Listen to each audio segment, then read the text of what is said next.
여러분 안녕하십니까? 여수 MBC 뉴스투데이입니다. 세월호 3주기를 앞두고 지역 곳곳에서도 추모 물결이 이어지고 있습니다. 세월호 인양이 마무리된 지금 시민들은 미수습자들의 온전한 수습과 진실규명의 목소리를 높였습니다. 보도에 문영철 기자입니다. 주차장 한쪽에 마련된 분향소에 시민들이 들어섭니다. 국화 한 송이를 올리고 3년 전 가슴 아픈 그날을 떠올리며 희생자들의 영면을 간절히 기원합니다. 노란 리본에도 잊지 않겠다는 다짐을 한 글자 한 글자 정성스럽게 새깁니다. 하루빨리 미수습자들이 수습되기를 바라는 마음은 국적에 상관없이 한결같습니다. 제가 A호마이라서 좀 주장 바꾸면 좀 슬프고 항상 마음은 진짜 아파요. 발견하지 못할 분이 빨리 가족한테 품 갔으면 좋겠습니다. 추모 공간이 마련된 여수와 순천 등에도 온종일 추모 열기가 이어졌습니다. 안산에 있는 합동 분향소로 보내질 엽서가 차곡차곡 쌓여가고 진실 규명을 촉구하는 서명운동에도 수많은 시민들이 동참했습니다. 특히 무고한 희생 앞에서 진실 감추기에 급급했던 지역 정치인을 포함해 관련자에 대한 처벌을 강하게 요구했습니다. 진실이 밝혀져서 유가족들과 희생자들의 한이 조금 더 풀렸으면 좋겠습니다. 세월호 참사 3주기를 하루 앞둔 이번 주 토요일에는 대규모 추모 문화제가 도내 곳곳에서 진행됩니다. 이어 일요일에는 지역 시민들과 주요 단체들이 세월호가 거치된 목포 신항을 찾아 추모 행사에 참여할 예정입니다. MBC 뉴스 문형철입니다. 새로운 형태의 노인 일자리 사업인 시니어 택배 사업이 전남 지역에서 추진됩니다. 전라남도와 한국노인인력개발원, CJ 대한통운 등은 업무 협약을 체결하고 노인들에게 택배 수집, 배송에 필요한 장비를 지원한 뒤 일정 금액의 수수료를 지급하는 새로운 노인 일자리 사업을 진행하기로 했습니다. 전라남도는 우선 다음 달까지 무안 지역을 중심으로 이번 사업을 시범 운영한 뒤 각 시군으로 확대할 계획입니다. 여수시가 지역 내 도심 주차난 해소를 위해 부설 주차장의 설치 기준 강화에 나섭니다.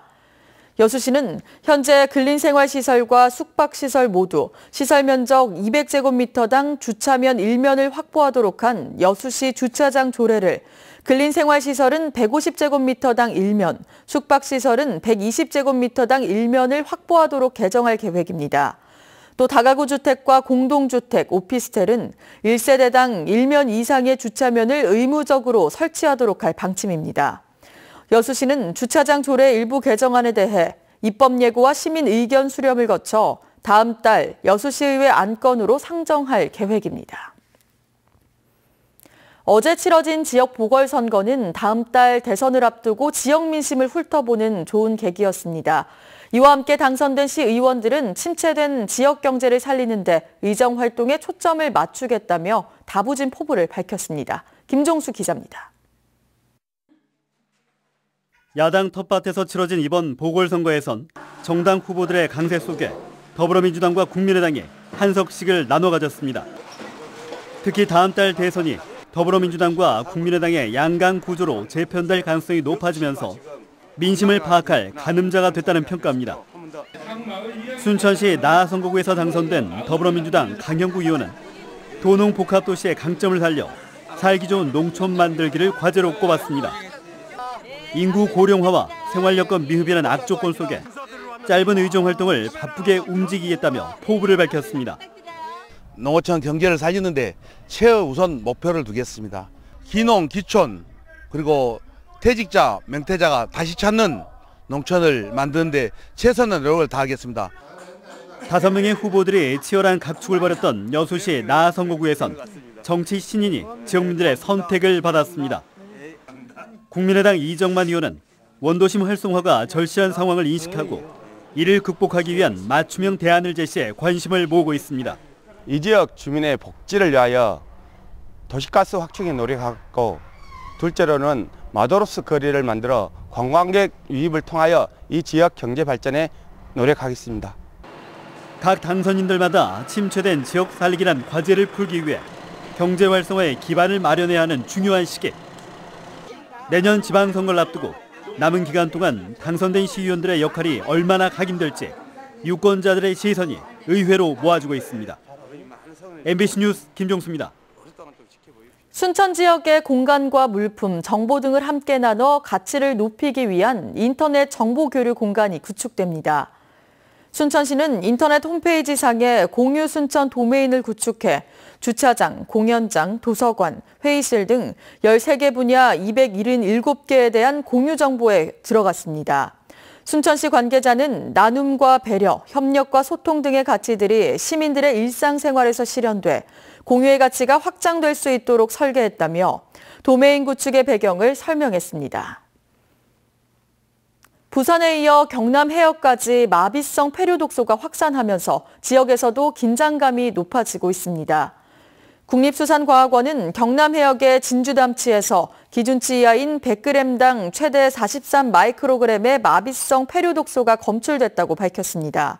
과학원 측은 수온 상승에 따라 폐류 독소의 농도가 증가하고 다른 지역까지 확산할 수 있다며 자연산 폐류를 임의로 채취해 섭취하는 일이 없도록 주의해달라고 당부했습니다.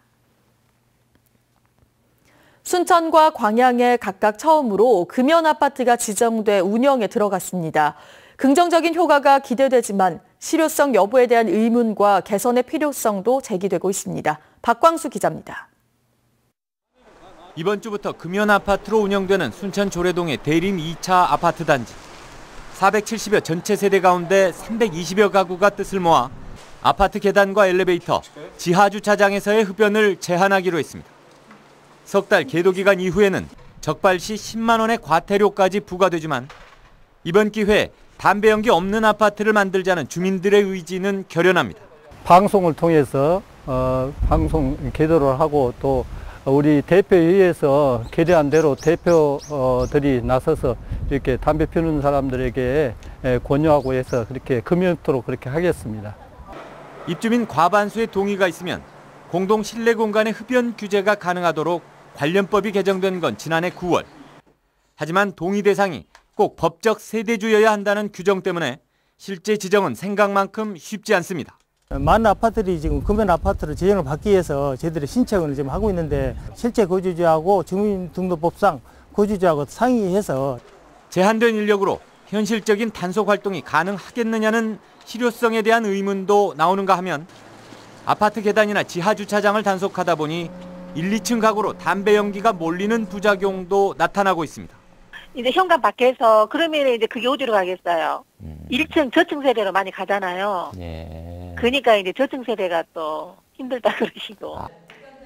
결국 주민 스스로 자제해 나갈 수 있도록 하는 공감대 형성이 핵심이라는 지적이 나옵니다. 간접 흡연을 피할 권리, 여기에 최소한의 흡연권까지 침해받지 않도록 흡연시설 설치 지원 등 보완 대책들도 필요해 보입니다. MBC 뉴스 박광수입니다. 어제 오전 광주를 출발해 김포로 갈 예정이던 아시아나 항공기가 1시간가량 지연돼 승객 100여 명이 불편을 겪었습니다. 항공사의 안이한 대응이 승객들의 불편과 화를 키웠습니다. 송정근 기자입니다. 어제 오전 11시 광주를 출발해 김포로 갈 예정이었던 아시아나 항공기가 1시간가량 지연 출발했습니다. 승객 110여 명가량이 제때 출발하지 못하는 불편을 겪은 겁니다. 원인은 바람 영향과 항공사의 안이한 대응 탓. 10시 반에 도착해야 할 김포발 비행기가 바람 방향이 바뀌면서 활주로가 변경돼 평소보다 20분가량 늦었습니다. 승객 하차와 기내 청소, 탑승까지 최소 30분 이상이 필요하지만 11시 25분부터는 사전에 예정된 공군 블랙이글스의 비행으로 하늘길이 통제돼 버린 겁니다. 항공사나 또는 항공사 다해서 공항을 이용하는 모든 사람들, 특히 이제 항공사 이런 쪽에서 다 볼 수 있게끔 고지를 했습니다. 4월 5일에. 광주공항은 공공항 특성상 평소에도 지연이 잦았습니다. 그런데도 아시아나 항공사는 공군의 통제 시간 이전에 출발할 수 있을 것이라고 생각해 승객들에게 통제 계획을 알리지 않았습니다. 계획대로라면은 저희가 11시 출발을 하기 때문에 전혀 이거에 영향을 미치지 않기 때문에 다른 손님한테 사전에 안내가 나가진 않은 거죠. 항공사의 안이한 대응과 자연현상 등 이중고가 겹치면서 승객들의 불편과 분노가 커졌습니다.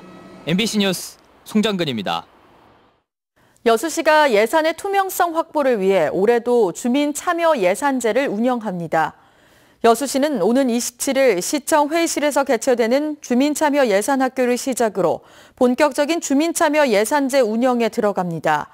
시는 지난 2월 213명으로 읍면동 주민참여 예산 지역회의 구성을 완료했으며 지난해 주민참여 예산제를 통해 245건, 82억 2천여만 원을 반영했습니다.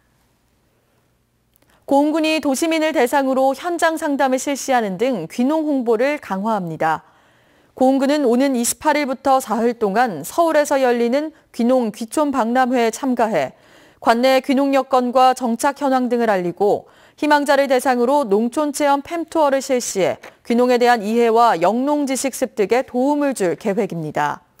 고흥군은 올해 300명의 귀농인 유치를 위해 홍보 활동을 강화하고 있으며 지난 2010년 이후 지금까지 1,900여 명의 귀농인을 유치했습니다. 시내버스에 불을 지르고 도주한 60대 남성에게 법원이 중형을 선고했습니다. 광주지법 순천지원 제1형사부는 지난 2월 정부의 토지보상 정책에 불만을 품고 퇴근길 여수해안 시내버스에 불을 지른 후 승객들을 다치게 한 혐의로 재판에 넘겨진 69살 문모 씨에게 징역 10년을 선고했습니다. 출근길인 지금은 괜찮지만 낮부터는 곳곳에 비가 내릴 텐데요. 예상되는 비의 양은 동해안을 제외한 중부지방에 5에서 10mm, 그밖에 남부지방에 5mm 안팎으로 적겠고요. 벼락과 돌풍이 동반되기도 하겠습니다.